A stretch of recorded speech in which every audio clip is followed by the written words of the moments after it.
Kā novērst nevēlamu uzvedību teļiem? Lai mazie teļi izaugtu veselīgi, tiem nepieciešami nodrošināt vislabākos apstākļus, vislabāko ēdināšanu un vidi bez stresa. Piena teļu ēdināšanai jābūt maksimāli piesaistītai dabiskajai zīššanai. Piemēram, savstarpējā zīšana var norādīt uz to, ka netiek apmierināts teļu dabīgais instinkts.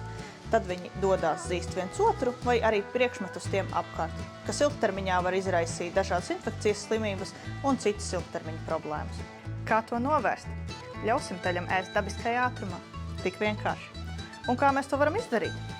Ar teļu milkbāru produktiem. Milkbāru teļu īpašās konstrukcijas ēdināšanas pupi, kas kontrolē piena plūsmu un nodrošina korektu, lēnu, pēc iespējas dabīgāku ēdināšanu. Tā palīdzot izvairīties no gremošanas orgānu darbības traucējumiem un nevēlamas uzvedības pēc ēšanas. Ja arī tu savā saimniecībā saskaries ar problemātiskiem teļiem, zvani!